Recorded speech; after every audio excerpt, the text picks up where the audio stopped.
Welcome to this comprehensive guide on the sine of sum formula, one of the most important trigonometric identities in mathematics. Today we'll explore what this formula is, why it's so useful, and how you can master it step by step. The sine of sum formula allows us to express the sine of the sum of two angles, a plus b, in terms of the individual sines and cosines of angles a and b. This elegant relationship connects the trigonometric functions in a powerful way. When we encounter the sine of a sum of two angles, we might wonder how to calculate it. Should we just add the individual sine values? Actually, that's not correct. The sine of sum formula gives us the precise mathematical relationship we need. This formula is incredibly useful for three main reasons. First, it helps us find exact trigonometric values for angles that aren't commonly memorized. Second, it allows us to simplify complex trigonometric expressions. And third, it's essential for solving trigonometric equations that would otherwise be very difficult. By the end of this video, you'll have a complete understanding of the sine of sum formula. We'll break down each component, work through three progressively challenging examples, and explore real-world applications. You'll gain the confidence to use this powerful tool in your own mathematical work. Now we're ready to unveil the sine of sum formula itself.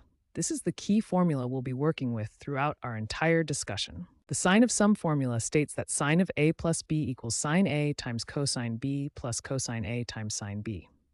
Here a and b represent any two angles. They can be measured in degrees or radians. Let me break down each part of this formula so you can see exactly what's happening. We'll examine each component step by step. On the left side, we have sine of a plus b. This represents the sine of the sum of our two angles. This equals the sum of two terms. The first term is sine A times cosine B, that's the sine of the first angle, multiplied by the cosine of the second angle, plus the second term, cosine A times sine B. That's the cosine of the first angle, multiplied by the sine of the second angle. This is a fundamental identity in trigonometry. Notice that we need both sine and cosine values of both angles to calculate the sine of their sum. Make sure to write this formula down, as we'll be using it extensively in our upcoming examples. Now that we understand the structure of the sine of sum formula, we're ready to dive deeper into understanding what each component means and why this formula works the way it does. Now that we've seen the sine of sum formula, it's time to understand what each component actually means. This understanding is crucial for applying the formula correctly in any situation. The formula has four main trigonometric components that work together. Each component represents a specific trigonometric value that we need to calculate separately before combining them. The first component is sine of A. This represents the sine value of angle A. If A equals 30 degrees, then sine of A would equal 1/2. This is the vertical coordinate when angle A is drawn on the unit circle. The second component is cosine of B. This represents the cosine value of angle B. If B equals 45 degrees, then cosine of B would equal square root of 2/2. This is the horizontal coordinate when angle B is drawn on the unit circle. The third component is cosine of A. This represents the cosine value of angle A. Notice how we need both the sine and cosine of angle A in our formula. The cosine gives us the horizontal coordinate of angle A on the unit circle. The fourth and final component is sine of B. This represents the sine value of angle B. Just like with angle A, we need both the sine and cosine values of angle B. The sine gives us the vertical coordinate of angle B on the unit circle.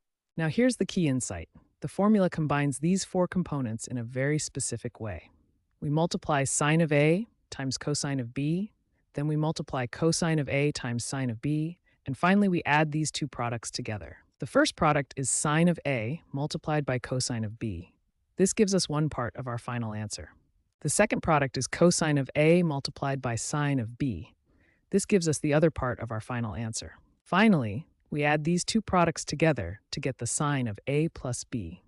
This addition is what makes the formula work and gives us the correct result. Understanding each component is essential, because when we apply this formula, we need to calculate each trigonometric value separately and then combine them correctly. Missing any component or combining them incorrectly will give us the wrong answer. Now we'll work through our first example to see the sine of sum formula in action. we want to find the exact value of sine of 75 degrees. The key insight here is that 75 degrees is not one of our standard angles, but we can express it as the sum of two angles that we do know well. We can write 75 degrees as 45 degrees plus 30 degrees. Both 45 degrees and 30 degrees are special angles whose sine and cosine values we know exactly. Now we can apply our sine of sum formula. Remember, the formula states that sine of A plus B equals sine A cosine B plus cosine A sine B. Using the sine of sum formula, this becomes sine of 45 degrees times cosine of 30 degrees plus cosine of 45 degrees times sine of 30 degrees. Now we need to substitute the known values for these special angles. Let me show you what these values are. Now we substitute these values into our expanded formula. Let's do this step by step. Now we need to multiply these fractions. In the first term, we have square root of 2 over 2 times square root of 3 over 2, which gives us square root of 6 over 4. This simplifies to square root of 6 over 4 plus square root of 2 over 4. Since both terms have the same denominator, we can combine them into a single fraction. Our final answer is square root of 6 plus square root of 2, all over 4. Therefore, the exact value of sine of 75 degrees is square root of 6 plus square root of 2, all divided by 4. This demonstrates how the sine of sum formula allows us to find exact values for angles that aren't standard angles by expressing them as sums of angles we do know. Now we'll tackle our most challenging example, solving a trigonometric equation using the sine of sum formula. We need to find all values of x that satisfy the equation sine of x plus 30 degrees equals square root of 3 over 2. Step 1. We apply the sine of sum formula. The left side becomes sine of x times cosine of 30 degrees plus cosine of x times sine of 30 degrees, and this still equals square root of 3 over 2. Step 2. We need to substitute the known values. Cosine of 30 degrees equals square root of 3 over 2, and sine of 30 degrees equals 1 over 2. Step 3. Now we substitute these values. Our equation becomes sine of x times square root of 3 over 2 plus cosine of x times 1 over 2 equals square root of 3 over 2. Step 4. We can rewrite this more clearly as square root of 3 over 2 times sine of x plus 1 over 2 times cosine of x equals square root of 3 over 2. Step 5. Here's the key insight. We need to recognize when this equation is satisfied. Looking at the structure, we can see this will work when the trigonometric components align properly. Step 6. Based on the pattern, let's test x equals 30 degrees as a potential solution. We'll substitute this back into our original equation to verify. Now we verify our solution. Substituting x equals 30 degrees into the original equation gives us sine of 30 degrees plus 30 degrees, which is sine of 60 degrees. Since sine of 60 degrees equals square root of 3 over 2, our solution is correct. The general solution accounts for the periodic nature of the sine function. Since sine has a period of 360 degrees, our complete solution is x equals 30 degrees plus 360 degrees times n, or x equals 150 degrees plus 360 degrees times n, where n is any integer. The key insight here is that trigonometric equations typically have multiple solutions due to the periodic nature of trigonometric functions. Always consider the general solution, not just one specific answer. We successfully solved this trigonometric equation by applying the sine of sum formula, substituting known values, and recognizing the pattern. This systematic approach works for many similar trigonometric equations. Now that we've worked through several examples, it's time to share some essential tips and tricks that will help you master the sine of sum formula and avoid common pitfalls. The first and most crucial tip is to always double-check your angle values. Make sure all angles are in the same unit, whether degrees or radians. Verify that you're using the correct values for special angles like 30, 45, and 60 degrees. The second critical tip is to pay careful attention to signs, especially when dealing with angles in different quadrants or negative angles. Remember that sine is positive in quadrants 1 and 2, while cosine is positive in quadrants 1 and 4. The third tip addresses the most common mistake students make, mixing up the sine and cosine terms. The correct formula has sine A times cosine B plus cosine A times sine B. A helpful memory aid is to remember sine, cosine, cosine, sine for the order of terms. The fourth tip is to always verify your results. Check if your answer makes sense. Use a calculator when possible, and test your understanding with simple cases. For example, sine of 90 degrees plus 0 degrees should equal 1, and we can verify this using our formula. Finally, the fifth tip is to build confidence through consistent practice. Start with special angles, work with both degrees and radians, and gradually tackle more challenging problems involving negative angles and different quadrants. Remember, mastery comes through consistent practice and attention to detail.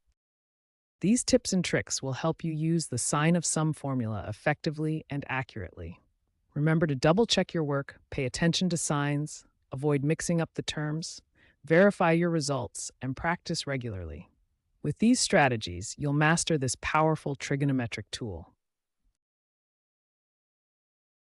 Now that we've mastered the sine of sum formula, you might be wondering where this mathematical tool is actually used in the real world.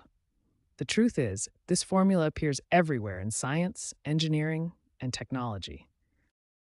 In physics, the sine of sum formula is essential for understanding wave interference. When two waves meet, their amplitudes add together.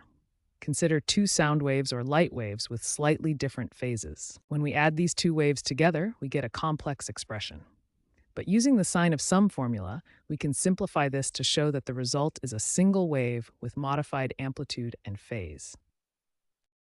In engineering, particularly in telecommunications, the sine of sum formula is crucial for signal processing.